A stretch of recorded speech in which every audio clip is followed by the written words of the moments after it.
மாணவர்கள் மற்றும் பெற்றோர் அனைவருக்கும் வணக்கம். பொதுத் தேர்வு எழுதும் மாணவர்களுக்கான வழிகாட்டி நிகழ்ச்சி இது. இதில் நம்ம கூட பேச வந்திருக்கிறாரு mister R Bhaskar Sethupathi sir. வணக்கம் சார்.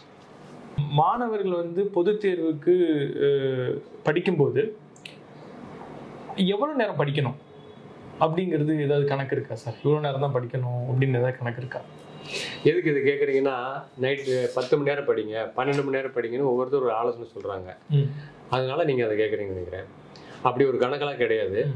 இது ஒவ்வொரு மாணவனும் அவனுடைய உடம்பும் மனசும் எவ்வளவு நேரம் அவங்களுக்கு ஒத்துழைப்பு தருதோ, இப்போ படிக்கிறதெல்லாம் மனசில் பதியணும், அதை திரும்பி போய் பரீட்சையில் எழுதணும் அப்படின்னா அதுக்கு எப்படியெல்லாம் அவர் தயார் பண்ணும் பொழுது அவருடைய உடம்பு ஒத்துழைப்பு தருது, அதுக்கேற்ற மாதிரி தான் முடிவு பண்ண முடியுமே தவிர, ஒரு சில மாணவர்கள் தொடர்ந்து அதிக நேரம் படிக்கட்டும்.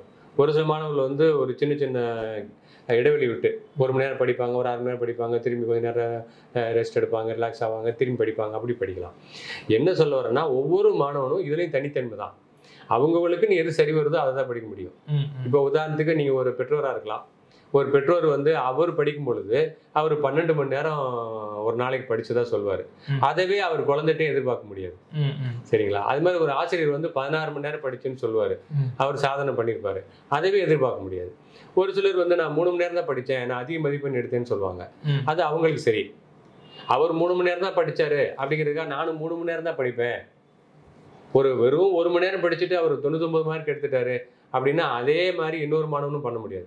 அவருக்கு 1 மணி நேரம் படிச்சாலே அவரால் 90க்கு மேல மதிப்பெண் எடுக்க முடியுது. எனக்கு 4 மணி நேரம் தான் படிக்க முடியும் அப்படின்னு 4 மணி நேரம் படிக்கட்டும். 8 மணி நேரம் படிச்சாதான் எனக்கு 90க்கு மேல மதிப்பெண் எடுக்க முடியும்னா அவர் 8 மணி நேரம் படிக்கட்டும்.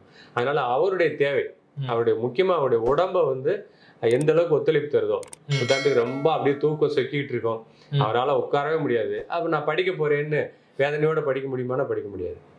அது மாதிரி ஒருத்தர் ரொம்ப ஜாலி மூட்ல இருப்பாரு, அவர் உடம்பு ரொம்ப ஃபிட்டா இருக்கும், கொஞ்ச நேரம் விளையாண்டு கூட அவர் படிக்கலாம். அந்த மாணவன் மாணவியோட தேர்வு என்னன்னா, பொது தேர்வுக்கு தயாராகும் பொழுது அவங்க என்ன இலக்கு வச்சிருக்காங்களோ அல்லது என்ன மாதிரியான மதிப்பெண் அதிகபட்சம் அவங்க மதிப்பெண் எடுப்பதற்காக உடம்பு மனசு எந்த அளவுக்கு ஒத்துழைப்பு தருதோ அந்த அளவுக்கு அவங்க நேரத்தை பயன்படுத்திக்கலாம். ஆனா அதிக நேரம் படிக்கணும், அதிக நேரம் அவங்க உழைக்கணும் அப்படிங்கிறது எதிர்பார்ப்பு. அது ஒன்றும் தவறு இல்லை. அதிக நேரம் படிக்க சொல்லலாம், ஆனால் எவ்வளோ நேரம் அவங்களால முடியுதோ அவ்வளோ நேரம் அவங்க படிக்கட்டும். அப்போ மாணவர்களோட கற்றல் திறனை பொறுத்து தான் அந்த நேரம் அமையும். கற்றல் திறன் அவங்க உடம்பு, அவங்க ஒன்று திறன், இன்னொன்று அவங்க உடம்பு ஒத்துழைப்பு தரணும். உடம்பு, அதுக்கு உடம்பை தயாராக வச்சிருக்கணும். உடம்பு இருக்கணும், மனசு. அவங்க மனசு அப்படின்னா அவங்க முதல்ல பேசும்போது கொண்டாட்டமான மனநிலைன்னு சொன்னோம். கொஞ்சம் அவங்க ஈடுபாட்டோட மகிழ்ச்சியாக படிக்கணும். அப்போ அதிக நேரம் படிக்கலாம். அப்போ அதிக நேரம் படிக்கணும்னு முயற்சி பண்ணணும். ஆனால் எவ்வளோ நேரம் முடியுதோ அவ்வளோ நேரம் தான் படிக்கணும். ஆமாம், வருத்திக்கு, அதாவது உடம்பை வருத்தி மனசை வருத்தி வேதனையோடு அதிக நேரம் படித்தா அது எந்த அளவுக்கு மனசில் தங்கும், எந்த அளவுக்கு அவர் போய் திரும்பி பரீட்சையில் எழுதுவார் அப்படிங்கிறது அவருக்கு பெரிய சவாலாக மாறிடும். அதனால் அதிக நேரம் படிக்கணும். அதுக்கு அவருக்கு எந்த அளவுக்கு முடியுதோ அவ்வளோ படித்தா போதும். எனக்கு இன்னைக்கு 3 மணி நேரம் தான் படிக்க முடியுது அப்படின்னா 3 மணி நேரம் படிக்கட்டும், கொஞ்ச நேரம் ரெஸ்ட் எடுத்துட்டு திரும்பி படிக்கட்டும், பரவாயில்ல. சரிங்களா? அவருக்கு எவ்வளவு முடியுதோ அவ்வளவு படிச்சுக்கலாம். ஆனால் அதிக நேரம் படிக்க வேண்டும், படிச்சால் நல்லது. இது ஆலோசனையா சொல்றாங்க, தவறு ஒன்றும் இல்லை. அதிக நேரம் படிக்கட்டும், எவ்வளவு முடியுதோ அவ்வளவு படிக்கட்டும். அந்தந்த மாணவனுடைய திறனுக்கும் உடல் வாகுக்கும் அவனுடைய மனநிலைக்கும் ஏற்றவாறு படிக்கட்டும். புரியுது சார்.